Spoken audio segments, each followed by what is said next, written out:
How's it going, everyone? Thank you for clicking on today's video. Today we're getting into a part 2 of the gun build series. We got a couple comments on the last video requesting a parts breakdown, so today we're going to get right into that. For anyone that missed the first video, just reminding everyone this is a Ruger American Standard. This is the first generation. Alright, so starting off on this side, we've got the MDT composite carbide stock. Runs you about $140 on their website. My favorite thing about this compared to the original stock is that it has the adjustable cheek rise, so that you can look down, be super steady on the scope, and also the adjustable butt stock, so that your reach is perfect on the gun. So we're going to move on into the grips here. On this chassis specifically, you can run any AR-15 style grip that you choose. I'm actually running the MDT pistol grip. I got it for about $22. My favorite thing about this is it just cups your hand so perfectly, and it's actually becoming one of my favorite things on the gun. So now we're moving into the main part of the gun here. This is the Heat Seeker chassis from Sharps Bros. I was really up in the air with which chassis to choose between this and the ESS chassis from MDT. I honestly chose this because of the top and lock slots. I thought it honestly looked cooler, and also the options to throw on attachments on top. That's what it really came down to. So I picked up this for about $455. It's not the same as the ESS chassis, so it really came down to personal preference on this one. So moving up here now, we got the Monstrum scope rings. They're 30mm to go along with the scope, and these actually have a built-in bubble level, which is actually super nice to make sure that you're nice and level while shooting long distances. And of course, inside the scope rings we have the scope. This one is the Strike Eagle from Vortex. This is the 4x24x50. I got it off of Amazon for about $350, which is an absolute steal. And basically all the reviews online are accurate about this. It's been amazing so far, absolutely loved it. Can't say enough good things about it for the price point. Okay, moving on down here, we have the 5-round magazine from Magpul. It's gonna be about $40.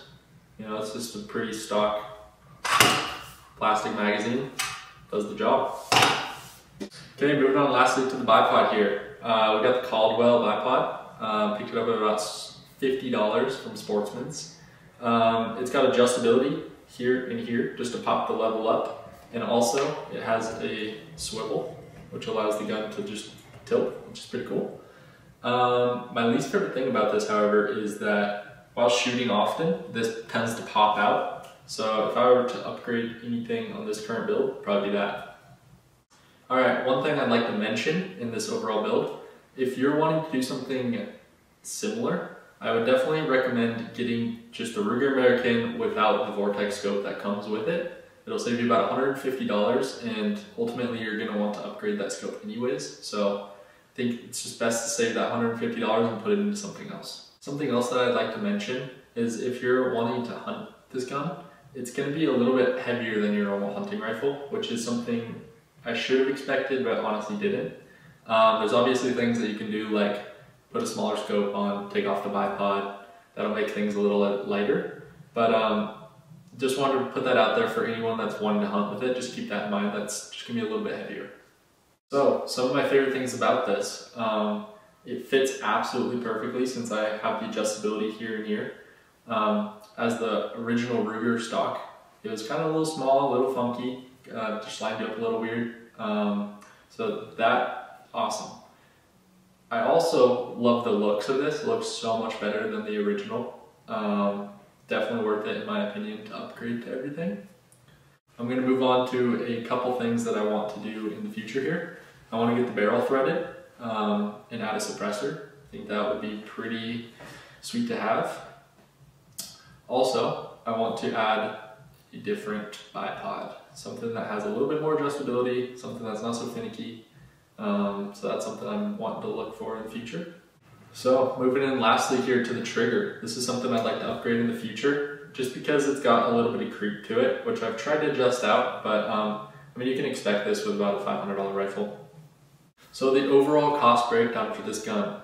I originally got the gun and the original Vortex Scope for $799. I since got rid of the scope, so lost a little bit of money there. But moving into the rest of the build, I spent another $1,000 on everything. So if you did it how I was saying, you should come out around like $1,500 for this entire build, which is honestly not too bad for what you get. Alright, and that concludes the Ruger American breakdown. Thank you so much for watching today's video, and if you have any more questions about my gun, feel free to leave them in the comments and I'll try to get back to them. Thanks for watching.